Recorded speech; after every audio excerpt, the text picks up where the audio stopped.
So you may or may not know this, but I'm kind of a Tolkien fan. So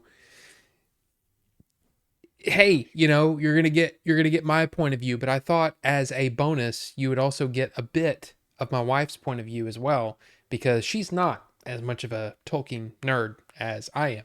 But yeah, let's do this. Lord of the Rings, War of the Rohirrim. Let's talk about it. A sudden attack by Wulf, a clever and ruthless Dunlending lord seeking vengeance for the death of his father, forces Helm Hammerhand, the King of Rohan, and his people to make a daring last stand in the ancient stronghold of the Hornburg. The voice actors include Brian Cox, Gaia Wise, Luca Pasqualino, and many others. Now, this is directed by Kenji Kamiyama, who did he worked on Akira back in the day. He did a segment on Star Wars Visions. I think in the first season, I think is when the Ninth Jedi. I'm pretty sure that was the first season. I actually like that one pretty well. He also worked on Blade Runner Black Lotus, the animated series, which I never got around to seeing, and he also has done many of the Ghost in the Shell standalones and series since like 2002. So the dude has a lot of experience. Now, watching the trailer again today, kind of in preparation, just kind of like I guess getting excited again. The thing is man, the animation kind of sticks out a bit, and I was kind of worried because the animation seems to have fewer frames in the actual movement. So I was like, is that a time issue? Did they not have enough time? Did they not have enough money? Now, just to compare, this movie is supposedly has a $30 million budget. Last year's Boy and the Heron from Studio Ghibli had a $53 million budget. So maybe that's part of it. Now, I had to do it. So I got out my copy of Lord of the Rings, which is a beautiful copy.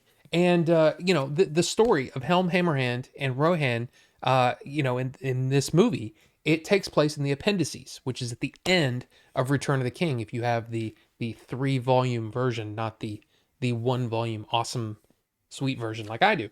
But here's the thing: the story takes up 2.5 pages in the appendices. So it was kind of like, what are they going to do here? I think the music and the sound effects were really well done. The only thing that kind of sticks out a little bit is the sound mix, because there were times when you had to really strain to make out what some of the characters were saying. But overall, like I said, I had a pretty good time with it. And I think the voice acting across the board was really well done. Brian Cox as Helm Hammerhand, he's got gravitas, and boy, he uses it, because he's an important character in this movie. But I think Gaia Wise as Hera, I mean, she's the one that really kind of drives this movie, and I think she does a great job with it. I am pleased to say that overall, I think the story was really well done. There's definitely some filling in of the blanks, when it comes to the, what's written in the appendices. But I actually had a strange feeling about halfway through where I thought, you know what? I think Tolkien actually might have enjoyed this, because what they did is they in a way they condensed some of the look. Part of the thing about Tolkien is sometimes these stories take place over 50 years or 20 years or whatever.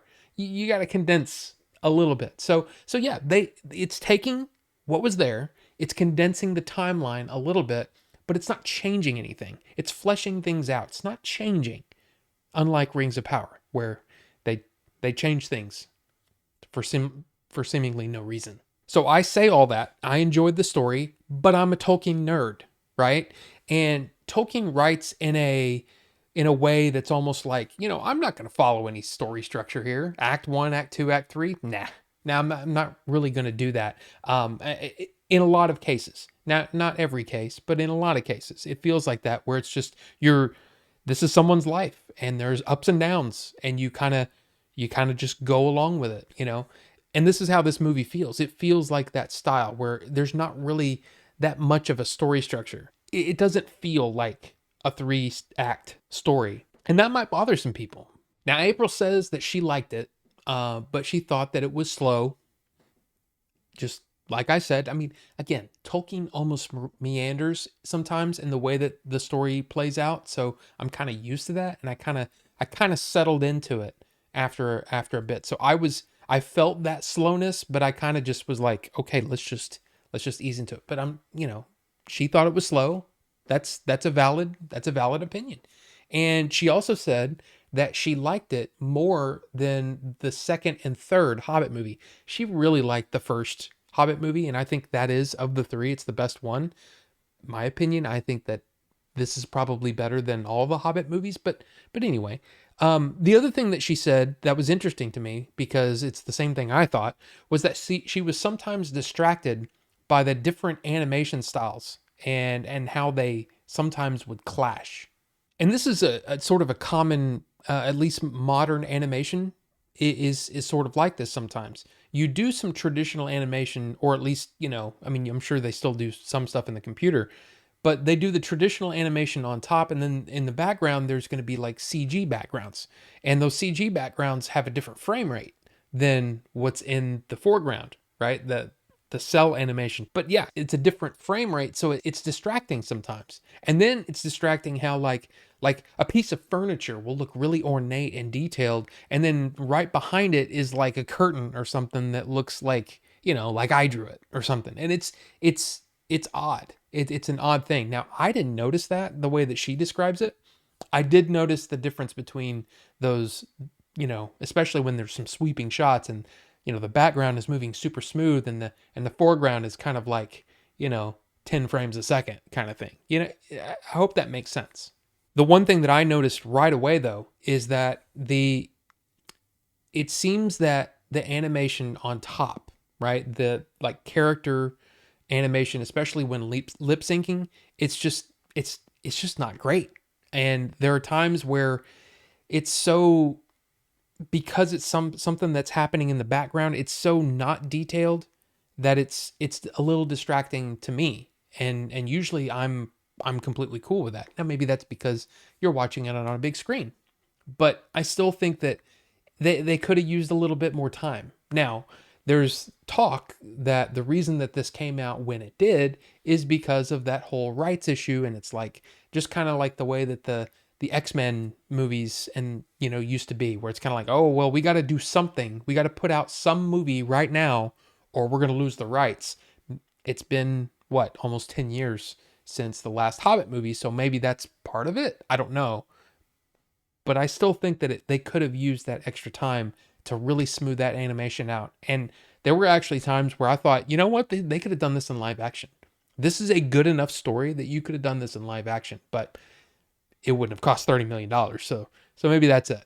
So yeah, I mean, as far as a movie going experience, I like I said, I kind of enjoyed it. I'm not exactly sure that a lot of people will get a lot out of it. And April even made the comment that, I probably just could have watched this at home and been fine, which, I understand there's a lot of people that don't enjoy the theatrical experience, but I'll say this too, the theater was not full, like at all. There was no one else on our row.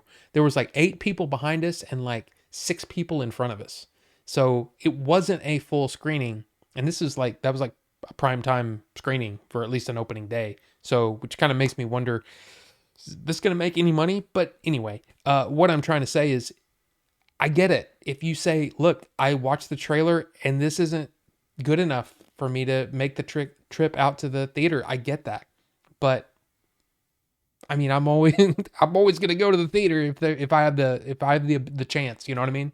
So, Lord of the Rings, War of the Rohirrim, what did you think?